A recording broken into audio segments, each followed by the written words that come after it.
Welcome back everyone, it is Aric from Aric, and today I am back with another Astral Radiance deck profile, but this time we're going to switch things up and take a look at a new single prize deck that this new set is giving us, and that is going to be the brand new Bisharp. This was a card I initially didn't think too much of until I realized I was reading its attack wrong, and suddenly I got a lot more interested once I finally realized how this card actually worked. And before we get into the actual deck profile, just a heads up guys, if you are planning on picking up Astral Radiance cards, our friends over at flipsidegaming.com are still taking pre-orders. And if you use that coupon code RARECANDY at checkout, you can actually get 10% off your order, and that does include things like booster boxes and elite trainer boxes, and you'll get free shipping too. And if you want an even bigger discount, all of Rare Candy's patrons, even the lowest pledge tier, get a 15% off coupon to use instead. Links to all those will be down below in the description. But with all that out the way guys, let's go ahead and check out this Bisharp deck.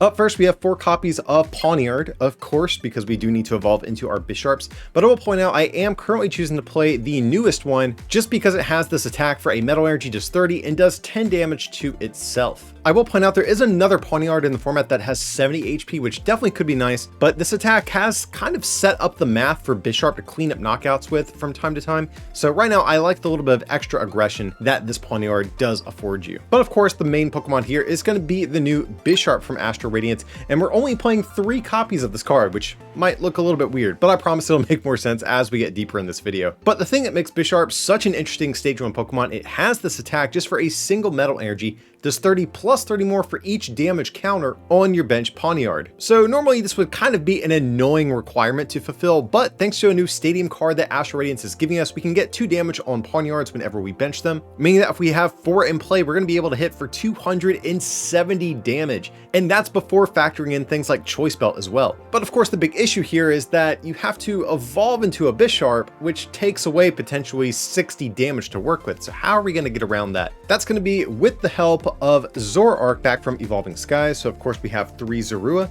and then 3 Zoroark to go with it. But what makes Zoroark so good in this style of deck is that if we have a stage 1 Pokemon in our discard pile, we can discard Zoroark and all cards attached to it and switch it with that Pokemon in our discard. So all we have to do is discard a Bisharp at some point, then we can just transform into it and allow us to still have 4 damaged Pawniards on the bench. And this is why we are playing the lower count of Bisharps here. Zoroark is just going to essentially reuse the same one over and over, but there might still be some turns where we actually have to evolve through Pawniard and attack. So that's why we do have the other copies still in the deck. And since we are playing Zoroark, I am choosing to play one of the new Mighty Yena from Astral Radiance as well. Its ability is going to reduce its attack cost by 3 colorless energy if your opponent has a Pokemon VMAX in play. And its attack for 0 energy, let's be real, if you actually are choosing to get Mighty Yena in play, does 160, and you do take a little bit of damage in the process, which isn't too big of a deal, I don't think. But Mighty Yena is so strong against a couple of different attackers out there. Of course, the big ones are going to be Mew VMAX, and then to a lesser degree, things like Shadow Rider, Calyrex that are also weak to dark. But even just in general, Mighty Yena can still be kind of a decent attacker in certain matchups where maybe you don't have an energy to attack with for turn and you're not taking a one-shot anyways. Well, guess what? You can just transform into your Mighty Yena and do 160 to something like Rapid Strike Urshifu, just as an example, or whatever other VMAX you might be up against. So that's going to be our only sort of like toolbox attacker, but you definitely could get a little bit crazier with some of your backup options because we do have the Zoroark. We also have a copy of Manaphy in the deck. Of course, we do want to protect those damaged Pawniards on the bench. You know, we're not going to be able to protect against damage counterplacing effects like the quick shooting Inteleon, but Manaphy's ability is going to at least stop damage from those Pokemon like Jolteon VMAX and Rapid Strike Urshifu VMAX. And to round out our Pokemon, we do have a 1/1 Burrell line in the deck as well. You know guys, sometimes that supporter you played for turn isn't always going to get you exactly what you wanted, and you do need to keep digging. And also, of course, Burrell is just going to help against things like Marnie or the new Roxanne that your opponent would normally use to disrupt your hand, since Burrell does allow you to draw up until 5 cards in your hand. But heading on over to our trainer cards, we have 4 copies of Professor's Research just to discard our hand and draw 7, but we do still have 4 copies of Marnie to go with it just for a little bit of hand disruption. Marnie will force both players to put their hands at the bottom of their deck. We get 5, our opponent's going to get 4. And to round out our draw options, we also have 2 copies of Cynthia's Ambition, a very powerful card for a deck like this. We're only playing the 2 just because it only works when your opponent has taken a KO.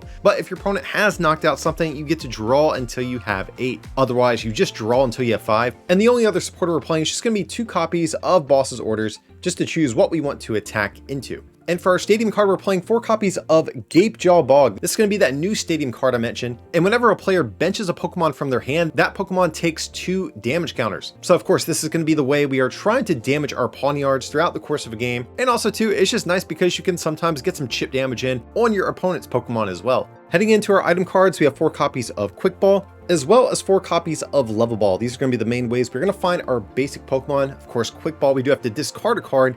And in the case of Level Ball, we are restricted to only Pokemon with 90 HP or less. We also have 3 copies of Evolution Incense to search out our evolution Pokemon. And we also have a copy of Ultra Ball just for a little bit of additional flexibility. We get any Pokemon, but of course we do have to discard 2 cards from our hand in the process. So cards like Ultra Ball and Quick Ball definitely going to be nice at also pitching away things like Mightyena, Bisharp to fuel our Zoroark's ability. But that's not the only way we can get stuff in the discard pile. Up next, we also have 3 copies of Trekking Shoes in the deck. So this is going to be a new item card that allows you to look at the top card of your deck. You can either keep it or discard it and immediately draw the next card. So an issue I was definitely running into whenever I was testing this deck out is that the deck just feels very awkward and clunky until you can hit one of your Gapejaw Bogs. And I tried all sorts of wacky stuff to try to fix this, even things like Cram-O-Matic. But ultimately, I did settle on Trekking Shoes. This is going to allow you to dig a little bit deeper on certain turns to find those key combo pieces that you need. And also sometimes you just don't mind discarding things because we do want Pokemon in the discard to be able to reuse with our Zoroark.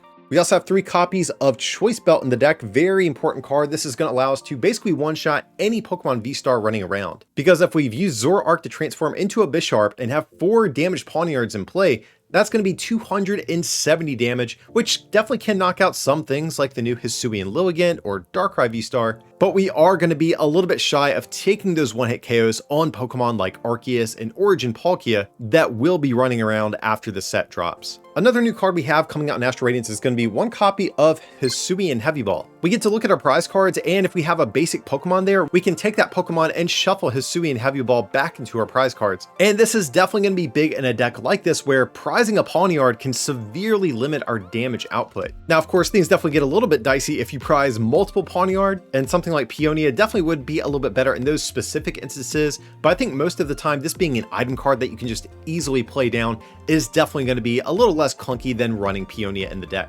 Up next from there, we have a copy of Ordinary Rod as one of our recovery options, so we can get 2 Pokemon and or 2 basic energy, shuffle them back into our deck. But we are also choosing to play 1 copy of Rescue Carrier. So another recovery card. This one only allows us to get 2 Pokemon with 90 HP from our discard back into our hand. So of course, guys, we can grab those Pawniards back as they get knocked out, or even things like Manaphy if those bench sniping decks do try to target this guy down. You definitely could turn this into a second Ordinary Rod. We don't play a whole lot of energy in the deck, so I think you could make a case to do that. But right now, I like the extra flexibility that Rescue Carrier gives us just because we get those Pokemon directly back into our hand.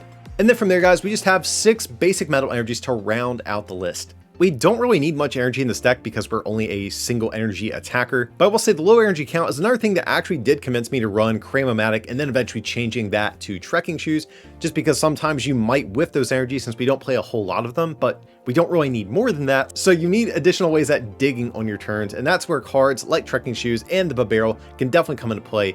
So that's going to be where I'm at with the Bisharp deck currently. I will say I've gone through a lot of iterations with this thing. I've had lists with much techier Zoroark targets to cover all sorts of different matchups. I've had versions without Trekking Shoes, with higher and lower counts of Bisharp, all sorts of things. But ultimately, this is where I have landed on with the deck. It is very combo reliant, so I have opted to sort of cut some of the fat from the deck and some of those additional options and just try to be straight consistency with really the only tech cards in the deck being the Manaphy and the Mightyena for those specific matchups. But that being said, I want to hear from you guys. Let me know down below in the comment section, what do you guys think about this deck list we have today? Are there any things that you would change? And what do you think about the archetype as a whole? Do you think this has potential to be a viable single prize deck in the new format? Definitely let me know your full thoughts down below. But if you guys did enjoy today's video, as always, remember to smack that like button. And if you want to take that support to the next level, you can also become a patron at patreon.com/rarecandytcg or pick up some merch at rarecandytcg.com. Links will be down below in the description. But as always, thanks so much for watching, and I will see you next time.